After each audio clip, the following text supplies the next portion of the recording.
And I'm David. And we're here to review X-Men Days of Future Past. Directed by Bryan Singer. Who directed the first two X-Men, arguably the best of the X-Men movies, especially the second one, which is kind of a masterpiece of superhero storytelling. Yeah, so going into this, there's going to be some spoilers here. There are absolutely going to be some spoilers. This is a movie that you want to see, like, the spoilers are pretty awesome.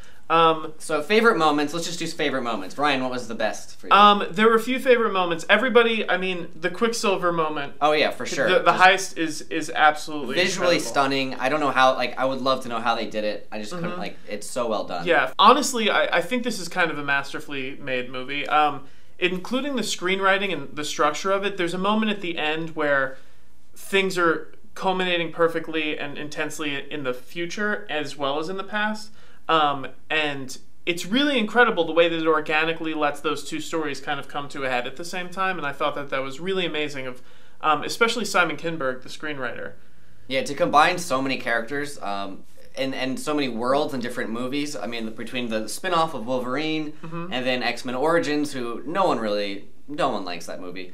And then the X-Men First Class, and then you have all these sort of time loops. I mean, from a craftsmanship point of view, like, the screenwriters did a great job of combining everyone and getting everyone into a consistent story. And also a really nice job of, there are some, as with every time travel movie, there's some kind of things that don't match up. But I think for the most part they do a good job of establishing the rules of this time traveling world and kind of sticking to them. Now, the rules are a little convoluted, but I think the argument could be made that they stuck to them. Let's talk a bit about the cast. That's a huge thing. There has been this huge kind of, like, hubbub about how they got both casts together, and it is, like, really amazing that they got this many people in a movie.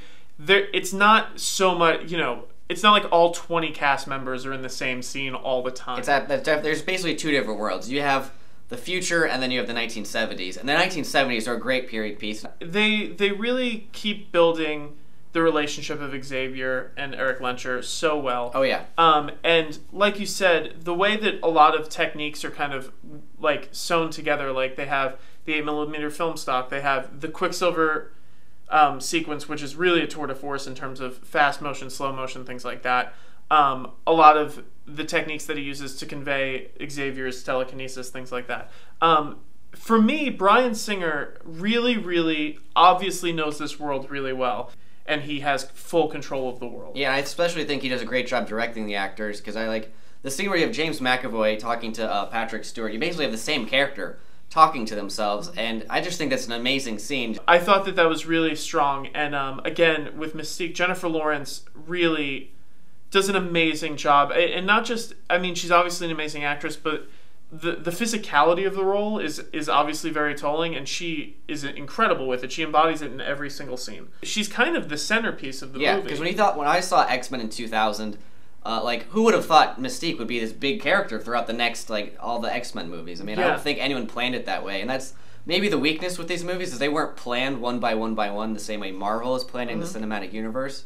Yeah. But I think this movie does a great job of tying everything together so well. I mean, so we see a lot of new mutants in this movie, such as Bishop, Warpath, Blink, who is basically inspired by the Portal video game. She is a character from the comics. She had a few appearances in the 90s, but they use her power very awesome. Yeah, the visual effects are amazing. The only disappointment really is that you don't see enough of it, but of course the movie's budget was $220 million or something. Yeah. They can't keep going. I mean, the Portal aspects were so well done. The Sentinels look awesome.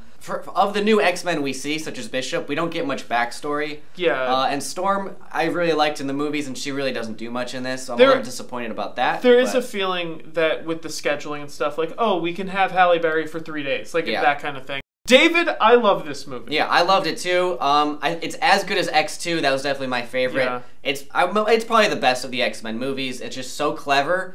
Like, visually stunning. We saw an IMAX 3D. Yes. So that's awesome. See it on the biggest screen possible. It's really rad.